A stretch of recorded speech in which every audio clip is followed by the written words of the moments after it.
আজকে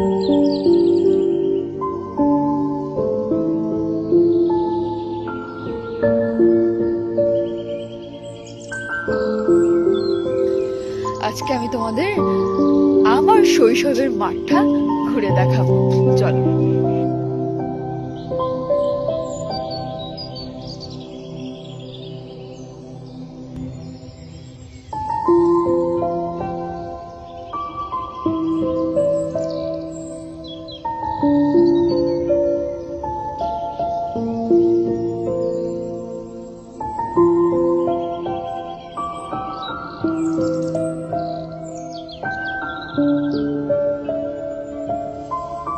আমি জানি না এই কথাটা কে বলেছিল যে প্রকৃতির থেকে সুন্দর এই পৃথিবীর আর কিচ্ছু হতে পারে না। অ্যাবসলিউটলি সত্যি, মানে এত সুন্দর লাগছে, দেখতে পাচ্ছ গাঁদা ফুল গাছ সবে গাছে ফুল ধরেছে, এত অসম্ভব সুন্দর লাগছে, জাস্ট আমি ভাষায় প্রকাশ করতে পারবো না, মানে যতই বলবো ততই কম।